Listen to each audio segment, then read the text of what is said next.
राजनीतिक लाभ भी मिला? राजनीतिक लाभ दूसरी बात है जी। मगर लोगों का भरोसा लोकतंत्र के अंदर दृढ़ हुआ।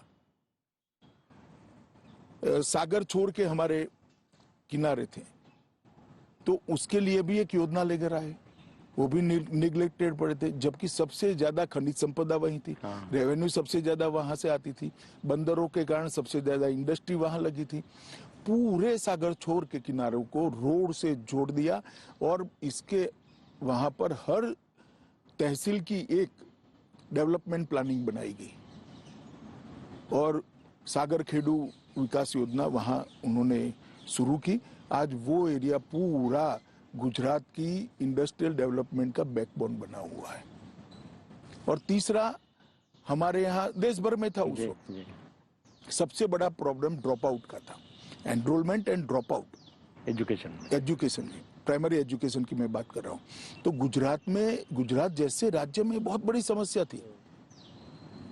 उन्होंने खुद कड़ी धूप के अंदर पटवारी से लेकर मुख्यमंत्री तक सब लोगों ने 5 दिन शुद्ध रूप से 5 दिन में 25 स्कूलों में जाना है और महोत्सव के रूप में बच्चों के एनरोलमेंट का कार्यक्रम शुरू कराया और हमारे एनरोलमेंट को 100% तक पहुंचाया। और उसके बाद वहां अभिभावकों की कमेटी बनवाई। स्केल और स्पीड का जो है उनका कॉन्सेप्ट वहीं से आया। वो शुरू से है, वो शुरू से है, संगठन में भी था, सरकार में भी था, गुजरात के मुख्यमंत्री थे तब भी था। और उन्होंने अभिभावकों की कमेटी बनाई, विशेषकर माताओं की कमेटी बनाई। कोई भी बच्चा स्कूल नहीं आता है तो इसकी चिंता होती थी, मास्टरों की जिम्मेदारी तय कर दी। और ये सारी चीजों के बाद प्राइमरी एजुकेशन में गुणवत्ता बढ़ाने के लिए भी गुणोत्सव कर एक कार्यक्रम लिया और इसके कारण परिणाम ये आया, एनरोलमेंट 67% था, वो 100% पहुंचा। ड्रॉप आउट रेशियो 37% था, वो पॉइंट समथिंग पहुंच गया, 1% से नीचे चला गया। अब इसका इवैल्यूएशन कोई करेगा तो मालूम पड़ेगा कि देश के विकास में, गुजरात के विकास में इसका कंट्रीब्यूशन क्या हो सकता है। एक अनपढ़ आदमी देश पर कितना बड़ा बोझ बनता है, ना जो अपने संविधान के दिए हुए अधिकारों को जानता है, ना संविधान ने हमसे जो अपेक्षा करी है वो दायित्व को जानता है, वो कैसे एक अच्छा नागरिक बन सकता है। इसके अंदर आमूलचूर परिवर्तन है। इसी प्रकार से शहरी विकास, ग्रामीण विकास, औद्योगिक नीति, वाइब्रेंट गुजरात का उन्होंने एक बहुत बड़ा एक्सपेरिमेंट करा। खावड़ा तक पानी भी उनके समय में ही पहुंचा। नर्मदा योजना को अंजाम तक पहुंचाने का काम किया। सौनी योजना लाकर गुजरात के अंदर लगभग टैंकर राज को समाप्त कर दिया। गुजरात ऐसा एक क्षेत्र था जहां टैंकरों की इंडस्ट्री चलती थी क्योंकि गांव में पानी नहीं होता था। आज फ्लो से पानी हर गांव में जाता है, पीने की पानी की कहीं किल्लत नहीं है। और दृढ़ता पूर्वक, कठोरता से नीति बनाकर जो काम किया, इसका परिणाम यह है कि गुजरात के कई जिले आज काली यादी से बाहर आ चुके हैं। 100 फुट भूगर्भ जल का लेवल ऊपर आया है।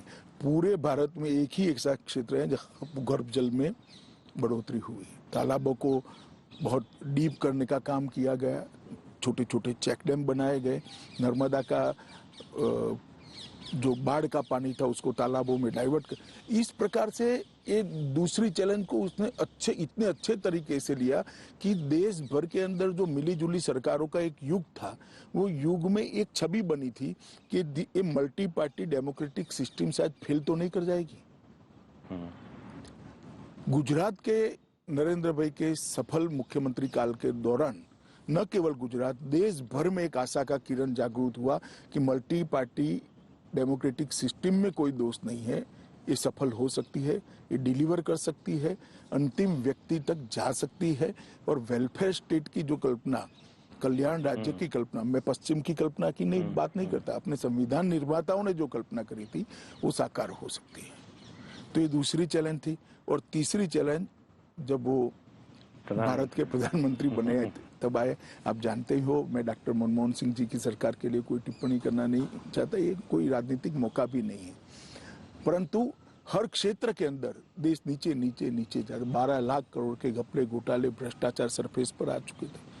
सार्वजनिक जीवन पर श्रद्धा पाताल के अंदर पहुंच गई थी। दुनिया भर में देश का कोई सम्मान नहीं था। हमारी आंतरिक और बाहरी सुरक्षा बिल्कुल लचर हो पड़ी थी। पॉलिसी पैरालिसिस हो चुका था। नीतिगत फैसले महीनों तक सरकार की आंतरिक उलझनों में उलझते रहते थे। एक मंत्री महोदय ऐसे थे पूरे 5 साल कैबिनेट में ही नहीं आए। कई सारी ऐसी चीजें थी जो सवाल करती थी कि कैसे चल सकता है। ऐसे माहौल में मोदी जी ने देश के प्रधानमंत्री का चैलेंज उनके सर पर आया और आज हम देख सकते हैं कि 7 साल के अंदर सारी व्यवस्थाएं अपनी अपनी जगह से। हाँ, समस्याएं आती है, आएगी भी, भविष्य में भी आएगी, मगर समस्या को एड्रेस किया जाता है, तत्काल एड्रेस किया जाता है, उसका समाधान निकालने का प्रयास किया और संवेदनशीलता के साथ उसको आगे बढ़ाया जाता है। और इसके कारण एक दृढ़ राजनीतिक इच्छा शक्ति के कारण देश की सुरक्षा व्यवस्था भी चौक चौबंद हुई। कभी कोई कल्पना नहीं कर सकता था कि भारत एयर स्ट्राइक करेगा या सर्जिकल स्ट्राइक करेगा। ये तो अमेरिका के लिए रिजर्व चीज थी, वही कर सकते हैं, वो ही कर सकते हैं। आज इसके कारण भारत के युवा का हौसला हुआ है, हम भी कर सकते हैं। कभी ये नहीं हो सकता था कि कोई प्रधानमंत्री कहेगा कि $5 ट्रिलियन की इकोनॉमी बनने का साहस भारत में है और हम पहुंच सकते हैं। ढेर सारे स्टार्टअप आए, लोग लगे, मुझे विश्वास है $5 ट्रिलियन की इकोनॉमी मोदी जी के नेतृत्व में बन ही जाएगी। और 11 नंबर की अर्थव्यवस्था से 5वें नंबर की अर्थव्यवस्था, 6ठे नंबर की अर्थव्यवस्था हम बन चुके हैं। हाँ। बहुत बड़ा जंप आया है, ढेर सारे सुधार हुए हैं, रिफॉर्म्स हुए हैं, ईज ऑफ डूइंग बिजनेस में भी हमने परिवर्तन। तो मोदी जी के जीवन में जो 3 बड़े बड़े आप स्टेज, तीनों स्टेज चुनौतीपूर्ण थे और उन्होंने बड़े धैर्य से, मक्कमता से और दृढ़ राजनीतिक इच्छा शक्ति के साथ तीनों चैलेंजों को सफलतापूर्वक पार कराया। मैं मानता हूं उनकी लीडरशिप की ये बहुत बड़ी क्वालिटी है।